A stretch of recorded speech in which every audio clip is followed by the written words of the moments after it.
Paranaense sobre infraestrutura, política, discussão de pedágio, de obras. Olha, tem uma comissão de deputados estaduais que vai para Brasília nessa semana discutir a possibilidade, prestem atenção, do governo federal passar para o Paraná a responsabilidade ali de um trecho da BR-476 no sul do estado. O encontro, então, que deve acontecer em Brasília com os deputados, eles pretendem reiterar a disposição do governo do Paraná de revitalizar em concreto o trecho de 81 quilômetros da BR-476 entre São Mateus do Sul e União da Vitória. De acordo com os deputados, o trecho ficou de fora do projeto do novo pedágio, está em condições intransitáveis e tem provocado inúmeros acidentes. O governo do estado afirma que tem recurso para assumir esse trecho da rodovia e por isso defende a delegação da União pro Paraná. O deputado Sembacre, do PSD, que é o líder do governo na Alep, falou sobre esse assunto em uma das sessões da Assembleia da semana passada. Vamos relembrar o que ele falou, então, sobre essa delegação da União para o Estado e esse encontro que está marcado para essa semana. São vários acidentes, cada acidente 4, 5 que morrem. Eu mesmo sofri um acidente, fiquei uma semana na UTI, eu só viajo de carro. É impressionante a situação que chegou a essa rodovia. É um problema que vem há muitos e muitos e muitos anos, deputado Arilson, mas muitos anos atrás, né? Inclusive pegou várias enchentes e que vai ser necessário um investimento muito grande para recuperar. Então eu quero, nesse momento, informar e agradecer, porque a gente tem que ser grato, não tem? Você cobra, mas tem que saber agradecer. Eu quero agradecer ao presidente do PT, Arilson, a sua bancada, que marcaram a reunião com a ministra Gleisi, com o ministro dos Transportes, no próximo dia 24, essa reunião não é para mim, não é para eles, é para salvar vida, gente. Aquele pessoal do SAMU que morreu lá, foram 5 numa bordoada só. É impressionante. Vocês têm que ver fotografias de como está. Então eu quero nesse momento agradecer publicamente a vocês, a bancada do PT, por essa a decisão de nos ajudar. Estaremos lá dia 24 em nome do governo para ver se a gente constrói uma saída, uma situação em que o Estado e a União possam fazer essa junção. Muito obrigado, as famílias agradecem. Antes da gente entrar especificamente aí nessa análise e também no próprio discurso do Usten, vamos lembrar aqui que o trecho é de 81 quilômetros da BR-476 e o Departamento Nacional de Infraestrutura de Transportes informou que já autorizou o início de obras de recuperação e de manutenção em janeiro e que depois da restauração vai fazer também a manutenção da rodovia pelos próximos 5 anos. Então o governo federal aí se posicionando, dizendo que vai fazer a tarefa de casa. Só que na semana passada, os moradores da região e também motoristas que usam esse trecho de rodovia fizeram até uma manifestação protestando, parando o trânsito nos 2 sentidos da rodovia, justamente para chamar atenção sobre as condições dessa estrada. Vamos falar rapidinho aqui, antes da gente trazer o ponto da rodovia, o discurso do Sembacre, né? Um deputado ali que faz questão de se mostrar um grande conciliador, ele que é líder da base governista do Ratinho Júnior dentro da Assembleia Legislativa, já tem a maior parte dos deputados votando junto com ele, mas sempre que possível faz acenos ali, se demonstrando um amigo, uma pessoa benquista também daqueles que fazem parte da oposição, como nesse discurso que deixa muito bem claro esse agradecimento que ele faz para a bancada do PT, que ajuda, portanto, o governo do estado a levar essa pauta lá para o governo federal, que é justamente o governo petista.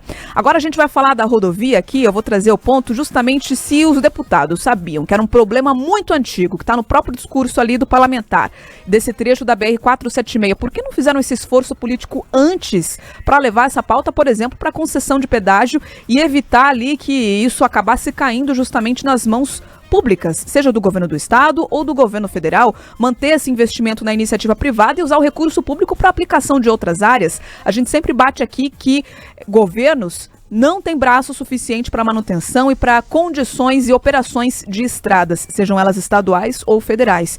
Aqui a gente vê o caminho inverso. Bom, já que o trecho de mais de 80 quilômetros ficou fora da concessão e agora em cima do laço não tem mais como colocar ele dentro desse pacote, que essa obra possa de fato sair do papel para facilitar o trajeto das pessoas que usam aquele trecho de rodovias. A gente tem visto várias obras aqui no Paraná trazendo esse serviço de concreto para as estradas e de fato a expectativa é de uma durabilidade muito maior com esse tipo de investimento. Só que, Rafaela Moron, não é uma decisão assim tão rápida de ser feita, né? Os deputados vão para Brasília, vão conquistar ali a delegação sobre essa rodovia, depois iniciam um processo licitatório, enfim. Quem mora na região sul do estado, de certa forma, ainda vai demorar para ver a 476 resolvida. A estimativa é de 6 meses se o governo concordar. Agora, olha, é inadmissível o caos, o descaso e o abandono com a situação da BR-476. E é muito preocupante porque são 81 quilômetros. É pista simples, curva, falta de sinalização e uma sequência de acidentes. Tanto é que em 4 meses, foram mais mortes do que em todo o ano passado. Isso é só um recorte, sem falar na questão dos acidentes, foram mais de 500. Ou seja, não é só uma questão de infraestrutura, que a gente está falando de um custo que são vidas. Então, 4 mil veículos, inclusive, é o cálculo da média que circula por essa região todos os dias. Indignação dos motoristas, como foi mencionado na reportagem, fazendo um protesto, eles levaram cruzes, levaram faixas, chamando de rodovia da morte. Era um grito de socorro, basicamente, em relação a isso que aconteceu por lá. Estão esperando. E o revoltante é isso, o governo do Paraná diz, veja, eu tenho dinheiro para fazer, eu tenho recurso, só me delegue a estrada. Enquanto isso não acontece, o processo fica completamente travado e os acidentes vão se sucedendo. E como a gente ouviu, foram 5, por exemplo, socorristas do SAMU no Natal.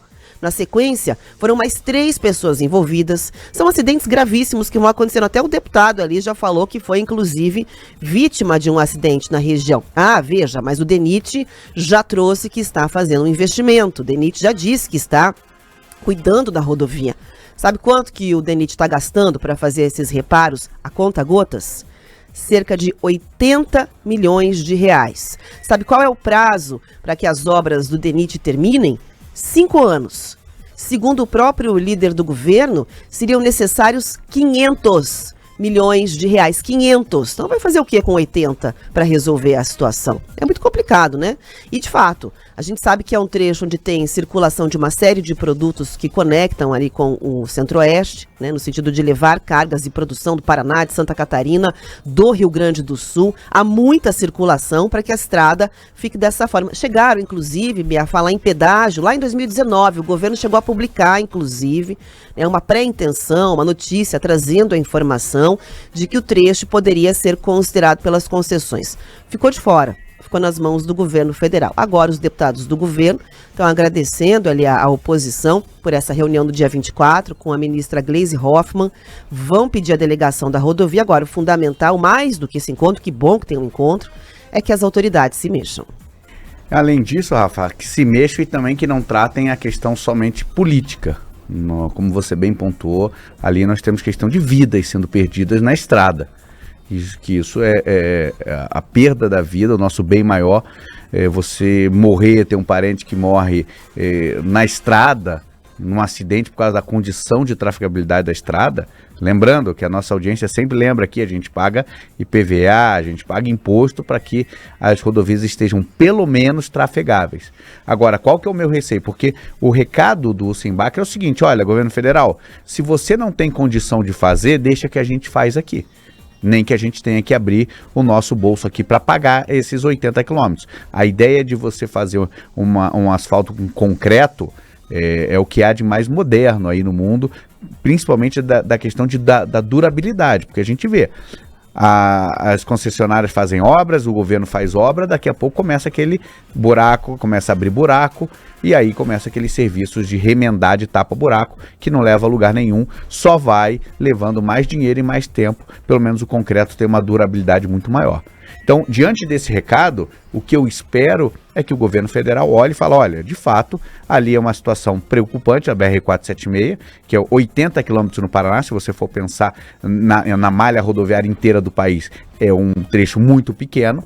E, de fato, se o DENIT não tem condição de fazer, não tem dinheiro, não tem projeto, que delegue esse trecho, 80 quilômetros, para o governo do Paraná, para que o governo mantenha essa obra, para que façam as obras necessárias, para que dê segurança ao motorista. Volto a falar, A minha preocupação é a questão política. Porque se a Gleisi entender, vamos delegar, o governo muda, melhora, e aí vai ser usado isso contra a gente politicamente, então vamos deixar na mão do DENIT, que o DENIT vai levar 5 anos para fazer. E quantas pessoas vão morrer até lá?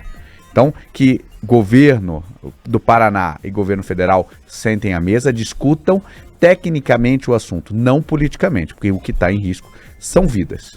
E as discussões políticas acabam atrasando muito o processo. Eu lembro aqui da 163, no trecho ali de Capitão Leônidas Marques, no oeste do estado, sudoeste, que é uma obra também que envolve duplicação, que envolve concreto no asfalto, e levou anos para ter ali, pelo menos, o projeto tirado do papel. Uma discussão que permaneceu ali praticamente parada, mesmo diante da urgência de ter aquela rodovia refeita. E, inclusive, a gente tem mensagens chegando sobre esse assunto aqui no nosso chat, no YouTube. O Anderson Ribas falou que conhece ali e que é a rodovia da morte, que está intransitável. O Léo Matsuruma disse, pavimento de concreto tem que ter uma camada de asfalto, senão esburaca igual a 163 na região de Lindoeste, porque o concreto gruda na roda dos caminhões. Eu confesso que já passei ali na 163 com essa nova modalidade ali de pavimento.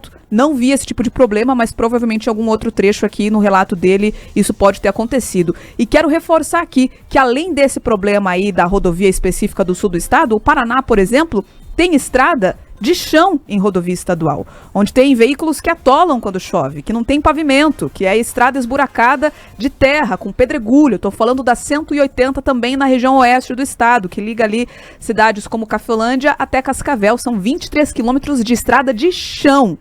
Estrada de chão, que se você tirar uma foto e ir lá olhar, coloca aí no Google, PR 180 ali na região de Cascavel, você não acredita que aquilo é uma rodovia estadual. Tem a 180 que vai até a região de Boa Vista Aparecida, ela é asfaltada, recebeu melhorias recentemente por conta de obras da 277, mas tem essa que passa ali pelo interior, por muitas propriedades, que está há anos na pauta dos políticos que vão lá todo período eleitoral pedir voto, mas de fato não tiram esse projeto do papel. 7h27 agora? Repita.